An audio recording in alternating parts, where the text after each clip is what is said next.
Assalamualaikum warahmatullahi wabarakatuh. Waalaikumsalam Selamat siang Mbak warahmatullahi Zizi. wabarakatuh. Saya jauh perjalanannya ke sini Ustadz. Saya dari Pontianak. Bermulanya dari pernikahan. Pernikahan saya Allah jodohkan dengan seorang laki-laki yang saya kenal baik, bertanggung jawab, hormat kepada orang tua saya gitu kan ya. Sampailah kita dikaruniai Allah seorang anak laki-laki yang soleh. Di usia 5 tahun pernikahan kita sampai dengan 5 tahun kita selalu saja mendapat ujiannya finansial Ustadz. Finansial tapi alhamdulillah komunikasi kita baik, saling support sampai pada akhirnya saya terpaksa harus dipulangkan ke rumah orang tua saya di Pontianak karena kondisi finansial dan pada saat itu mantan suami izin untuk bekerja di sebuah kota. Sebenarnya tidak ada kebencian di hati saya Ustadz gitu. Cuman saya sebagai wanita dengan segala kekurangan saya harusnya saya mendapatkan hak untuk diperlakukan baik gitu Ustadz. Tiba-tiba saya ditalak lewat WA. Tanggal 28 Juni 2023 itu dalam kondisi saya sedang berpuasa karena besoknya Idul Adha. Karena saya berpuasa jadi saya nggak balas WA-nya gitu kan. Jadi saya biarin aja sampai malam baru saya konfirmasi ada apa begini-gini. Kita bicara dengan baik Ustadz. Dia sampaikanlah unek-uneknya, ketidakpuasannya selama berumah tangga dengan saya gitu kan. Ya udah akhirnya saya hanya minta izinkan saya kembali ke orang tua saya. Izinkan ketemu sama orang tua saya, kembalikan saya dengan baik-baik gitu. Qadarullahi Ustadz, tanggal 3 Juli semua rencana Allah memang udah mengaturnya. Ternyata beliau itu sudah menikah dengan sang perempuan itu di tanggal 29 Juni keesokan harinya. Pernikahannya kalau saya nggak salah pernikahan siri gitu ya. Dan yang menjadi kerisauan saya kan tidak mungkin mereka pada saat itu menikah langsung bertemu langsung menikah. Pasti kan sudah ada perkenalan sebelumnya gitu kan. Sampailah saya menuntut hak saya gitu kan. Tolong ceraikan saya dulu. Saya sampaikan kepada yang bersangkutan karena yang bersangkutan juga public figure Kak Zizi.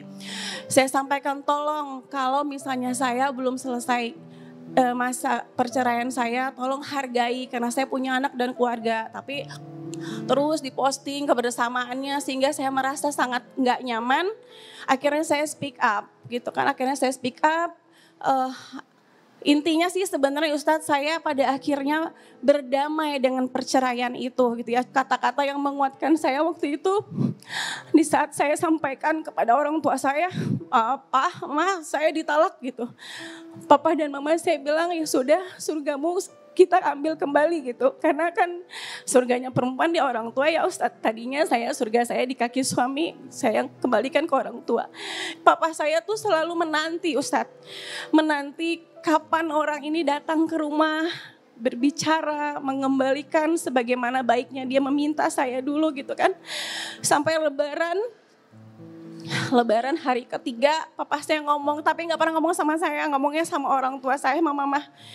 Kenapa ya si A kok gak datang? Apakah si A nanti Lebaran datang ke Pontianak atau enggak gitu kan? Akhirnya qadarullahi Ustadz, ayah saya berpulang. Ayah saya sakit selama kurang lebih 6 bulan, mungkin kepikiran karena saya anak perempuan satu-satunya. Ayah saya berpulang, gimana ya Ustadz, tempat saya bersandar selama ini, tempat yang saya rasa saya bisa aman saat disakiti gitu ya. Saya bertanya-tanya gitu, saya salah apa sampai diperlakukan kayak begini. Kalaulah memang selama pernikahan salah saya, apakah orang tua saya punya salah? Tolong hargai itu gitu.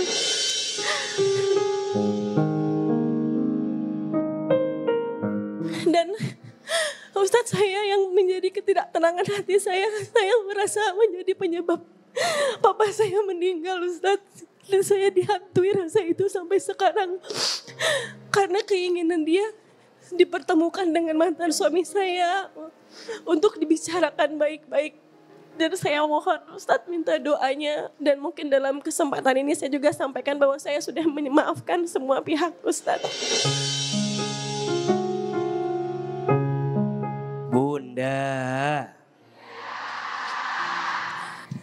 Tidak ada rumah tangga yang ingin berakhir dengan perpisahan. Dari awal kita berumah tangga pasti inginnya rumah tangga ini langgeng, betul? Pasti inginnya rumah tangga ini panjang. Tapi apa daya, kita punya rencana, Allah juga punya rencana. Tidak ada satupun yang terjadi illa biiznillah, kecuali semua atas izin Allah. Maka Mbak Atika, cara mengobati hati atas semua yang telah terjadi, serahkan kepada Allah. Kembalikan kepada Allah. Mungkin jalannya harus berpisah. Mungkin harus melalui fase ini. Sehingga Mbak Atika bisa lebih dekat sama Allah. Kadang cara Allah mencintai seorang hamba itu, justru Allah hadirkan luka di hati hamba agar hatinya terbuka. Yang kedua, tentu kalau ditanya bagaimana sikap suami yang seperti itu, tentu jawabannya zolim sekali. Gak ada angin, gak ada hujan, kemudian mohon maaf, mengatakan kalimat cerai, bahkan lewat WhatsApp. Dan yang paling menyakitkan, hari ini baru bilang cerai, besoknya sudah menikah dengan yang lain. Dan Mbak Atika belajar melepas dengan ikhlas semua apapun yang pernah menyakiti kita. Untuk apa menangisi lagi orang yang pernah menyakiti kita? Setuju? Terlalu berharga hatimu hanya untuk diisi dengan orang yang pernah menyakitimu. Kadang kita harus melepasnya agar hati yang bening ini diisi lagi dengan kebaikan di hadapan Allah Subhanahu wa taala. Ayah yang sudah kembali, doakan. Percayalah, ayah juga tidak akan pernah ridho kalau anak perempuannya tersakiti, betul? Sekarang Mbak Atika melangkah lagi, berjalan lagi, tatap masa depan dengan penuh kebaikan, betul? Tutup yang sudah berlalu, tatap apa yang sedang Allah siapkan ke depan. Dan biasanya perempuan yang sudah tersakiti dan dia bangkit kembali, dia akan menemukan kebahagiaan yang jauh lebih besar daripada apa yang telah hadir dalam hidupnya. Amalkan doa ini agar kita mendapatkan ganti yang lebih baik dari apa yang pernah hilang dalam hidup kita. Kita baca doanya, sekali, bunda sayang sekali. Bismillahirrahmanirrahim. Allahumma ajurni fi musibati wakhlufli khairan minha. Ya Allah, berikanlah pahala kepadaku atas musibah yang menimpaku, dan gantikanlah semua yang telah pergi meninggalkanku dengan ganti yang lebih baik menurutmu. Amin. Ini doanya Ummu Salamah ketika kehilangan suaminya, yang kemudian Allah gantikan suaminya Ummu Salamah dengan laki-laki terbaik di dunia, yaitu Nabi Muhammad SAW. Mudah-mudahan semua yang telah hilang dan pergi Allah ganti dengan yang lebih baik lagi. Amin ya Rabbal Alamin. Titik terendah aku pada saat terjadinya perceraian itu adalah di saat memang aku sendiri diceraikan tanpa ada diskusi sebelumnya. Sebenarnya tanpa ada diskusi sebelumnya, tiba-tiba diceraikan, dan kemudian 1 hari setelah menceraikan aku, yang bersangkutan sudah menikah lagi gitu. Satu kata yang sampai sekarang mungkin jadi penenang, tapi sekaligus kayak luka terdalam aku. Di saat papaku bilang, "Adek," aku dipanggil adek, "Adek sudah kembali ke papa." Berarti sekarang tanggung jawab adek kembali ke papa. Jadi sebenarnya aku belum sempat membahagiakan papa sih mungkin ya. Aku mencari ketenangan dari banyak guru, dari aku memperbaiki diri. Nah, memang AA ini adalah salah satu sosok ustadz yang menyampaikan gitu ya, menyampaikan solusi, menyampaikan kalimat-kalimat Allah itu dengan cara yang lembut gitu ya, yang masuk ke dalam hati dan kita mudah memahaminya gitu. Makanya aku jauh dari Pontianak, aku datang ke sini untuk menemukan ketenangan hati. Karena untuk membesarkan anak-anak, seorang ibu harus waras dan hatinya tenang menurut aku. Bismillahirrahmanirrahim. Assalamualaikum warahmatullahi wabarakatuh. Waalaikumsalam warahmatullahi wabarakatuh. Dengan saya terlahir disabilitas tunanetra, saya disabilitas mengalami ketunanetraan sejak lahir dikarenakan overdosis obat. Waktu dulu ketika ibu saya mengandung, ibu saya mengalami kecelakaan, saya mengalami buta total. Sama sekali tidak melihat terangnya dunia sampai saat ini saya 23 tahun. Tapi dengan begitu, alhamdulillah perjuangan kedua orang tua saya menyekolahkan, mencari sekolah untuk saya karena anak seperti saya tidak bisa langsung sekolah begitu saja seperti anak bapak ibu pada umumnya. Saya harus mencari sekolah yang khusus menerima anak tunanetra. Alhamdulillah bertemulah dengan sekolah SLB sampai pada akhirnya saya mengalami di tengah perjalanan pendidikan saya mengalami keterbatasan ekonomi. Akhirnya kedua orang tua saya berusaha mengerahkan seluruh tenaga dengan bapak saya, ayah saya hanya bekerja sebagai satpam di sekolah dasar, tapi dapat menyekolahkan saya sampai sarjana. Sampai akhirnya saya bisa mewujudkan apa yang saya inginkan. Saya ingin menjadi hafiz Quran. Dan motivasi saya ada dalam sahabat Nabi Abdullah bin Umi Maktum yang sampai tertatih-tatih untuk ke masjid. Ada dalam Quran surah Abasa ayat 1 hingga 11. A'udzu billahi minasy syaithanir rajim. Bismillahirrahmanirrahim. Abasa wa tawalla an ja'ahul a'ma wa ma yudrika la'allahu yazzakka aw yadhakkaru fatanfa'ahu dhikra amma man istaghna fa'anta lahu tasadda wa ma 'alaika alla yazzakka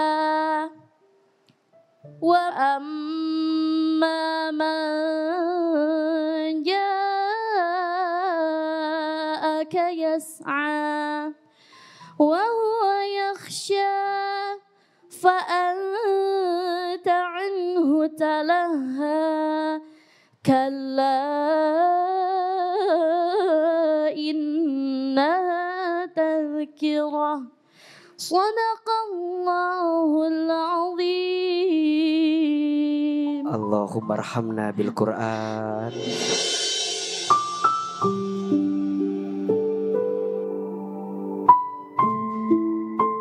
Pak Ustadz, yang saya ingin tanyakan,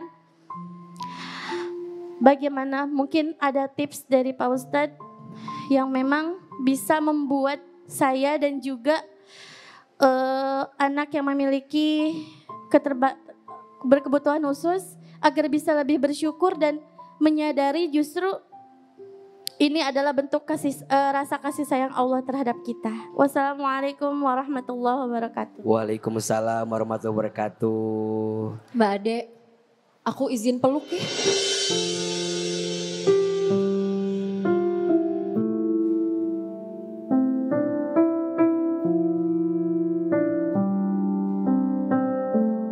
Boleh dong Teh Ade cerita gimana caranya Teh Ade menghafal Quran? Untuk menghafal Al-Quran, sebenarnya ada beberapa metode untuk tunanetra agar bisa menghafal Al-Quran. Dari kecil kita menghafal Al-Quran itu dengan mendengarkan murotal atau audio. Bahkan sekarang kan ada Al-Quran digital, indeks braille.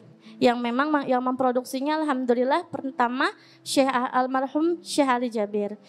Beliau memproduksi Al-Quran digital indeks braille yang bisa kita pakai untuk menghafal Al-Quran. Begitu Pak Ustadz. Masya Allah. Teh Ade baru dapat prestasi ya kemarin teh apa? Juara apa? Iya 2017 alhamdulillah juara 2 nasional menyanyi.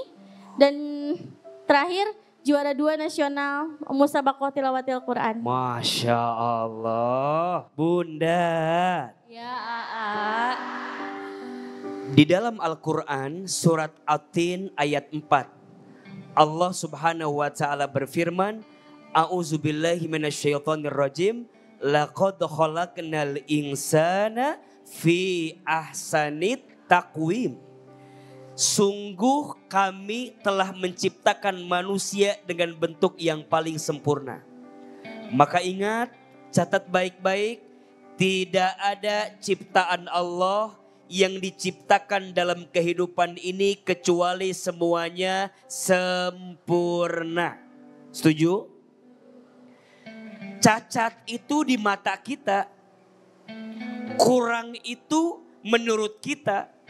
Tapi dalam pandangan Allah, dalam kacamata Allah, apa yang diciptakan itu pasti yang terbaik untuk kita. Yang kedua, jangan sering menghina dan mudah menghina saudara kita yang punya kekurangan atau disabilitas. Boleh jadi dalam pandangan Allah beliau lebih mulia dibanding kita, betul? Teh Ade mohon maaf, beliau tunanetra. Tapi Masya Allah, walaupun dengan mata yang menurut kita tidak sempurna, justru Allah titipkan Al-Quran dalam dirinya. Allah titipkan bacaan Quran melalui suaranya, malu diri kita. Yang katanya sempurna tapi jarang baca Quran, betul? Malu diri kita yang katanya sempurna tapi tidak bisa menghafal Quran. Boleh jadi menurut Allah lebih baik mata yang dititipkan kepada Teh Ade seperti ini dibanding kita yang seakan-akan sempurna tapi jauh dari Al-Quran. Dan yang ketiga, kalau kita menemukan seseorang yang sedang kekurangan, hendaknya kita menolong orang yang sedang kekurangan itu. Nabi SAW bersabda, Wallahu fi aunil abdi, maka nal abdu fi auni akhihi. Seseorang tidak akan ditolong oleh Allah sebelum dia menolong saudaranya. Betul?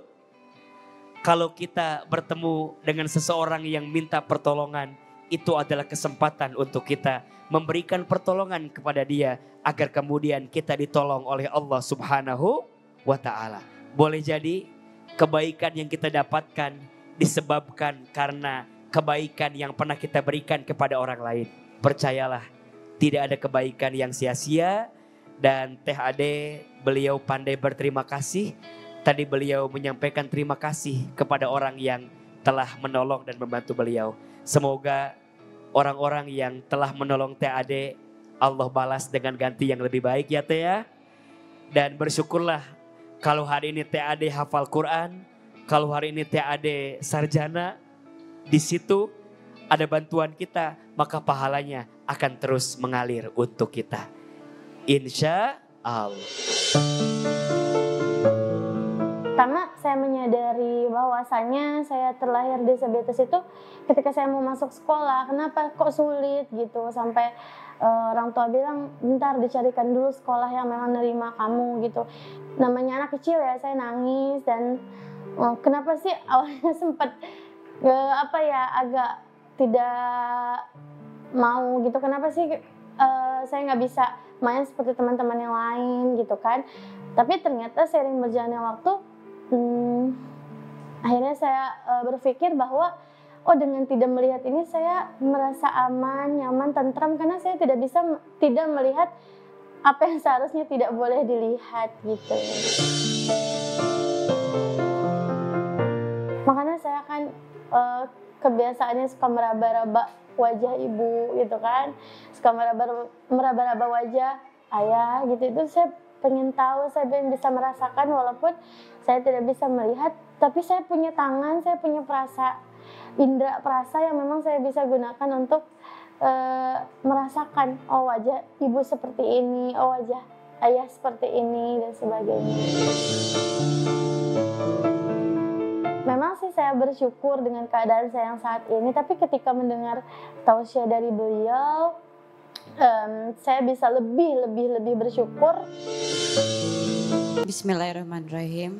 Assalamualaikum Ustadz. Waalaikumsalam. Saya pernah menikah pada tahun 2008.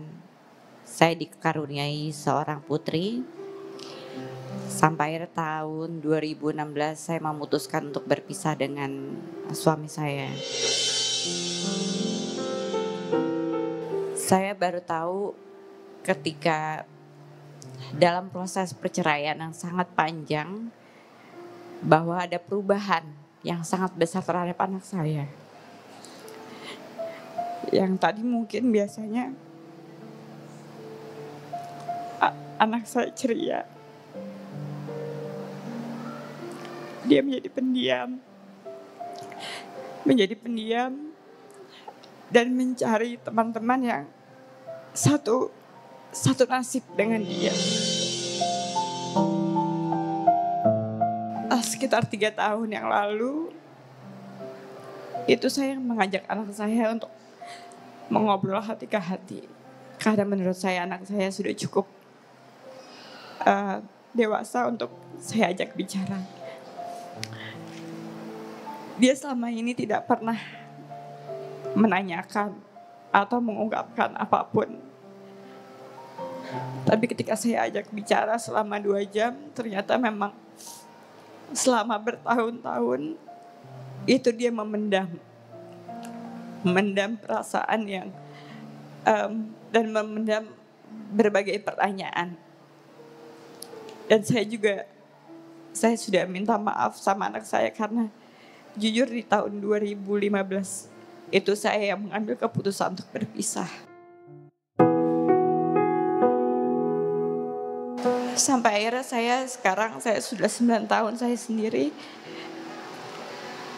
Saya bukan ada trauma untuk saya mengambil keputusan untuk menikah lagi. Itu karena saya tidak ada orang yang mau gagal untuk yang kedua kalinya.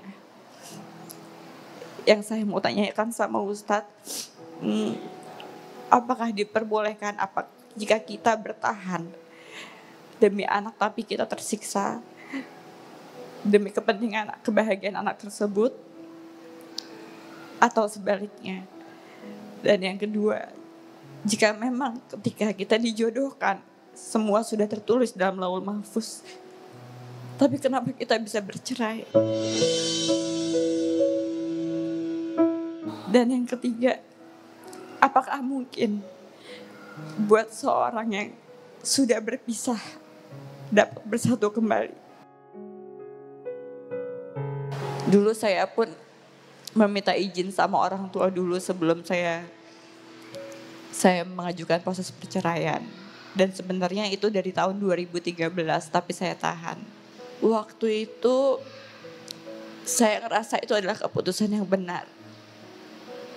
Tapi nyatanya sampai sekarang saya belum berani untuk menikah kembali. Ternyata saya belum bisa memaafkan diri saya karena saya sudah membuat perubahan buat anak saya. Opsi untuk rujuk itu mungkin lebih dari saya sendiri karena penyesalan. Dulu mungkin ketika saya memutuskan untuk bercerai itu saya masih di umur 30 tahun. Ya kita tidak pernah ada yang tahu gitu, karena kan waktu itu yang memutuskan talak itu adalah pengadilan. Mantan suami sudah menikah lagi atau belum? Belum. Oke, baik. Bunda, rumah tangga itu tangga berharga untuk menjadikan tujuan surga sebagai tujuan utamanya. Maka lika-liku di rumah tangga harus kita lewati seberat apapun. Sederas apapun ujiannya. Sesulit apapun keadaannya. Karena tujuan kita adalah surga, bukan dunia. Anak dihadirkan oleh Allah dalam rumah tangga memang adalah bagian penguat. Sehingga ketika ada luka di rumah tangga, balik ke anak akan menjadi sesuatu yang melapangkan hati kita lagi untuk memaafkan kesalahan pasangan kita. Maka ada pertanyaan, AA, boleh nggak kita bertahan karena anak? Jawabannya boleh selama kesalahan yang kita rasa pada pasangan bisa diperbaiki. Jadi bukan satu-satunya alasan bertahan itu anak, bukan. Anak itu jadi salah satu alasan. Tapi alasan utamanya adalah kita ingin bersama karena kita tahu dia mau berubah. Dan dia mau memperbaiki diri. Berarti jangan gara-gara kesalahan kecil daripada pasangan harus menyimpulkan perpisahan sebagai jawaban. Kita itu lebih pintar melihat kekurangan pasangan dan lupa melihat kelebihan pasangan. Betul gak? Ada kertas putih, ada titik hitam. Yang Bunda perhatikan titik hitamnya atau kertas putihnya? Anggap saja kertas putih itu kebaikan pasangan. Titik hitam itu kekurangan pasangan. Tapi kadang kita lebih fokus dengan titik hitam kekurangan pasangan. Lupa melihat kertas putih kelebihan pasangan. Ini pelajaran. Jangan terlalu cepat menyimpulkan perpisahan. Khawatirnya ada penyesalan yang datang kemudian. Setuju? Sekarang Kak Mas Ayu merasa bahwa sudah terjadi penyesalan. Apakah mungkin ada kesempatan rujuk kembali? Ada. Bisa. Tinggal nanti dilihat seperti apa perpisahan kemarin. Memang ada aturan masing-masing harus menikah lagi dengan yang lain. Kemudian nanti bisa balik lagi. Betul? Tapi kalau ini sudah sangat panjang. 9 tahun kalau tidak salah sendirian. Berarti ada kesempatan setelah berpisah, jika kemudian anak jadi alasan, masih ada cinta untuk bersama, rasanya masih ada kesempatan untuk dikomunikasikan kembali agar bisa bersama lagi. Karena sekarang ketika Kak Mas Ayu mau menerima orang yang baru juga beliau bimbang. Karena anak belum tentu nerima orang yang baru. Betul gak? Jadi beliau dilema. Secara perasaan perempuan butuh pendamping, betul nggak?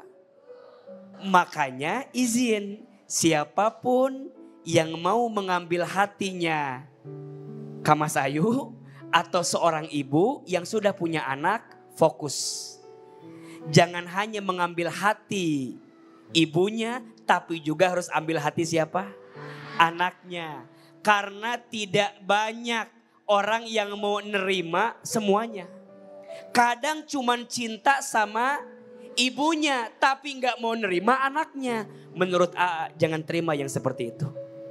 Jangan sampai ada luka lagi yang lain. Udah mah kemarin anak terluka, betul? Jangan sampai ditambah orang baru menjadi luka yang baru yang datang untuk anak kita. Semua yang sudah terjadi jangan disesali. Nabi mengatakan, tidak boleh di antara kamu mengatakan coba dulu, coba dulu, coba dulu. Untuk yang sudah terjadi, kata Nabi, katakan qadarallah wa ma syaa fa'ala. Sudah menjadi ketentuan Allah dan Allah berkehendak dengannya.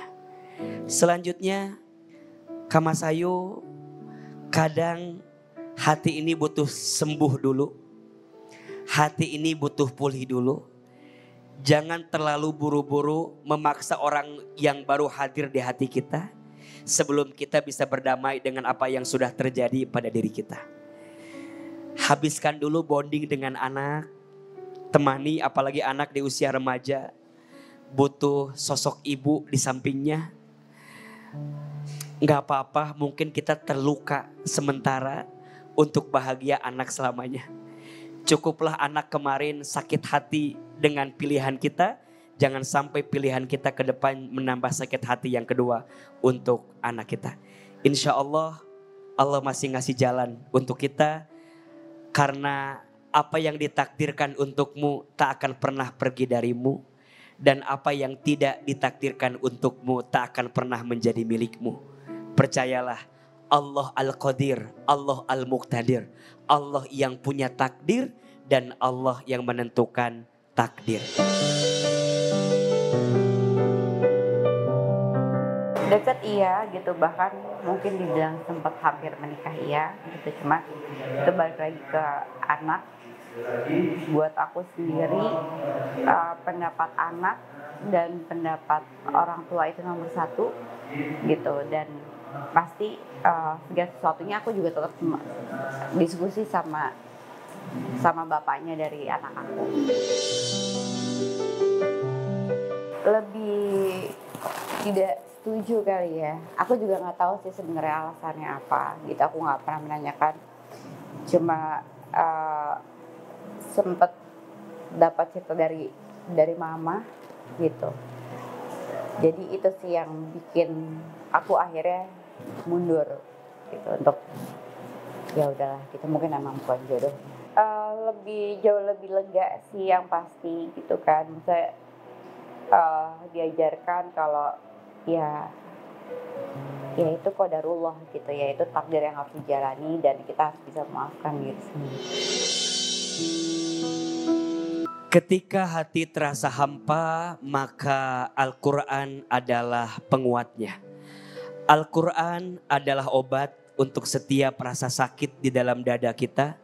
Al-Quran adalah penguat untuk setiap situasi yang datang melemahkan kita. Al-Quran adalah jawaban atas setiap pertanyaan yang menggelisahkan kita. Al-Quran adalah jalan keluar terbaik atas setiap kesulitan yang kita hadapi. Dekati Al-Quran, jangan jauh dari Al-Quran. Karena dekatnya engkau dengan kebaikan tergantung dekatnya engkau dengan Al-Quran. Jangan-jangan hidup kita jauh dari kebaikan karena kita juga jauh dari Al-Quran. Jangan-jangan keluarga kita jauh dari kebaikan karena mungkin keluarga kita jauh dari Al-Quran. Bacalah Al-Quran, karena Al-Quran yang kita baca akan jadi syafaat ketika nanti hari kiamat. Ya Allah, sayangilah kami semua dengan Al-Quran. Jadikanlah kami semua ahlul Quran. Jadikanlah kami semua hidup dengan Al-Quran. Bimbinglah hari-hari kami ya Allah dengan kedekatan kami bersama Al-Quran. Ya Allah, takdirkan kami semua nanti mendapatkan syafaat dengan Al-Quran.